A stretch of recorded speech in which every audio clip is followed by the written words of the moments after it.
നമസ്കാരം. Raf talk ഫുട്ബോളിലേക്ക് അവർക്കും സ്വാഗതം.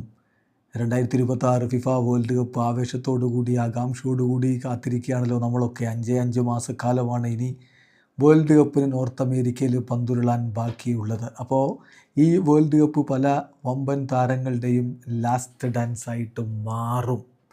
ക്രിസ്ത്യാനോ റൊണാൾഡോ 41 വയസ്സിലേക്ക് അദ്ദേഹത്തിൻ്റെ വേൾഡ് കപ്പ് ചരിത്രത്തിലെ അവസാന വേൾഡ് കപ്പായിരിക്കും ഇത്.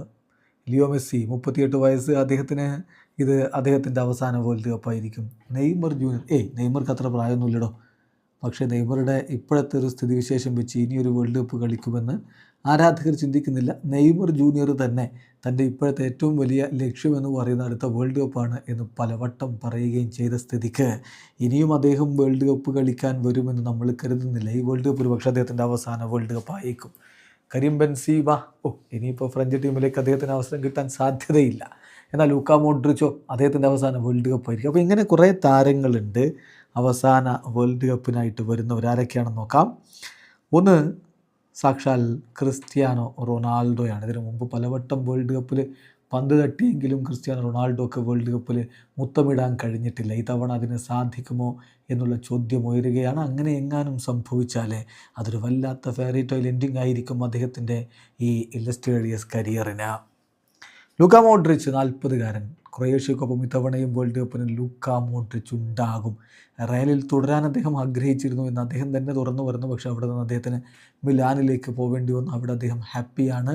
ക്രൊയേഷ്യയും കൊണ്ട് ഇത്തവണ വേൾഡ് കപ്പിനെത്തുമ്പോൾ കിരീടം അദ്ദേഹവും ലക്ഷ്യമിടുന്നുണ്ട്. Leo Messi 39 വയസ്സായിരിക്കും. ആ വേൾഡ് കപ്പിൻ്റെ സമയത്ത് അദ്ദേഹത്തിന് 39 വയസ്സായിട്ടുണ്ടാകും. വേൾഡ് കപ്പിനിടയ്ക്ക് വെച്ച് അർജൻറ്റീനയും കൊണ്ട് വേൾഡ് കപ്പിന് വരുമ്പോൾ ഇപ്പോഴും അർജൻറ്റീനയുടെ ഏറ്റവും വലിയ വജ്രായുധം ഏതൊക്കെ യുവതാരങ്ങളുണ്ടെന്ന് പറഞ്ഞാലും അത് ലിയോ മെസ്സി തന്നെയാണ്. അദ്ദേഹത്തിൻ്റെയും ലാസ്റ്റ് ഡാൻസ് ആയിരിക്കും. ഒരു പക്ഷേ ഒരിക്കൽ കൂടി വേൾഡ് കപ്പിൽ മുത്തമിടാൻ അദ്ദേഹം ആഗ്രഹിക്കുന്നുണ്ട്. അത് സംഭവിച്ചാൽ വല്ലാത്തൊരു നേട്ടമായിരിക്കും. ദെൻ റോബർട്ട് ലെവൻഡോസ്കി 37 വയസ്സ്. അദ്ദേഹം പോളണ്ടിനെയും കൊണ്ട് വേൾഡ് കപ്പിന് വരുമ്പോൾ വലിയ പ്രതീക്ഷ, കിരീട പ്രതീക്ഷ ഒന്നും ആരും വെക്കുന്നില്ലെങ്കിലും ലാസ്റ്റ് ഡാൻസ് മനോഹരമാക്കാൻ അദ്ദേഹത്തിനും പറ്റട്ടെ. കെവിൻ ഡി ബ്രൂയനെ 35 വയസ്സ്.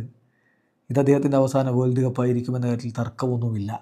ഗോൾഡൻ ജനറേഷനും കൊണ്ട് വേൾഡ് കപ്പിന് വന്നിട്ടൊന്നും ഇതുവരെ ബെൽജിയത്തിന് അത് കൊണ്ടുപോകാൻ പറ്റിയിട്ടില്ലെങ്കിൽ ഇത്തവണ ഡോക്കുവിനെ പോലുള്ള യുവതാരങ്ങൾ കൂടിയുള്ളൊരു ടീമും കൊണ്ടുവരുമ്പോൾ KDB ആ വേൾഡ് കപ്പിൽ മുത്തമിടുമോ? കാത്തിരിക്കണം. ദെൻ വെർജിൽ വാൻ ഡൈക്ക് 34 വയസ്സ്. റൊണാൾഡോ കുമാൻ്റെ ശിക്ഷണത്തിലാണ് ഇത്തവണ നെതർലൻഡ്സ് വരുന്നത്. കുമാൻ വാൻ ഡൈക്കിനെ ലോകജേതാവാക്കുമോ? ഇത്തവണയെങ്കിലും ഓറഞ്ച് വസന്തം വിരിയുമോ എന്ന് ഉറ്റുനോക്കുന്ന നിരവധി പേരുണ്ട്. മോസല പ്രായം 34 ലിവർപൂളിൽ ഇപ്പോൾ ഉടക്കി നിൽക്കുകയാണെങ്കിലും അദ്ദേഹം ആഫ്രിക്കൻ ടീമായ ഈജിപ്തിൻ്റെ എല്ലാമാണ്. അടുത്ത വേൾഡ് കപ്പിൽ അദ്ദേഹം ഒരു പക്ഷേ അവസാന വേൾഡ് കപ്പായിരിക്കും കളിക്കുക. നെയ്മർ ജൂനിയർ 33 വയസ്സിലാണെങ്കിലും നമ്മൾ ഓൾറെഡി പറഞ്ഞല്ലോ ഇനിയും ഒരു വേൾഡ് കപ്പിന് അദ്ദേഹം വരാനുള്ള സാധ്യത കുറവാണ്. ഈ വേൾഡ് കപ്പ് അദ്ദേഹം കളിച്ചേക്കും. അതിനുശേഷം എന്ത് എന്നുള്ളൊരു ചോദ്യമാണ്. ഒരു പക്ഷേ അദ്ദേഹത്തിൻ്റെ ലാസ്റ്റ് ഡാൻസ് ആവാൻ തന്നെയാണ് സാധ്യത. ഹ്യൂമിൻസണ് സൗത്ത് കൊറിയയിൽ നിന്ന് വന്നിട്ട് നമ്മളെ വിസ്മയിപ്പിച്ചിട്ടുള്ള താരമാണ് ഹ്യൂമിൻസണ്. ഒരു പക്ഷേ അദ്ദേഹത്തിൻ്റെയും അവസാന വേൾഡ് കപ്പായിരിക്കും. 33 വയസ്സാണ് ഇപ്പോൾ സൺ ഹ്യൂമിൻ എന്ന് പറയുന്ന സൗത്ത് കൊറിയക്കാരുടെ പ്രിയപ്പെട്ട താരത്തിനുള്ളത്. എന്തായാലും യൂറോപ്പൊക്കെ വിട്ട് MLS ചേക്കേറി അവിടെ ലോസ് ഏഞ്ചലസ് FC വേണ്ടി കളിച്ചുകൊണ്ടിരിക്കുന്ന താരം സൗത്ത് കൊറിയയ്ക്ക് വേണ്ടി അതേ മണ്ണിൽ നോർത്ത് അമേരിക്കയിൽ ബൂട്ട് കെട്ടി ഇറങ്ങുമ്പോൾ എന്ത് സംഭവിക്കും? കാത്തിരിക്കാം. വീഡിയോ അവസാനിക്കുന്നു. ഫുട്ബോൾ ലോകത്തെ കൂടുതൽ വിശേഷങ്ങളുമായി റാഫ് ടോക്സ് എത്താം.